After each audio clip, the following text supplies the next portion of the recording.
过来看在地消息，伫咧新北有一个查甫人的尸体，互人逮伫咧箱啊，等去水沟。即摆案情是有上新的发展，发现讲这个尸体弹掉的，竟然就是死者后生。嫌犯即摆是去检方上班，嘛已经羁押禁见。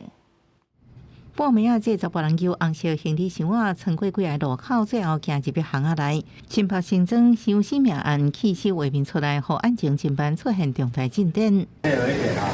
拜四半暝啊，真济关警到新庄中平路一个公寓1楼，将涉嫌弃尸的19岁姓陈的查甫人逮捕，被带到警察局的时阵，还佫咧黑白讲，若无就是拒绝回刑。警方找下晡依照杀人弃尸、掩埋证据等罪，将伊移送新北地检署。经专案小组动员30余名警力侦办，及10名应援队日夜不停调阅、回溯长达22天监视器画面，锁定29岁陈姓犯嫌。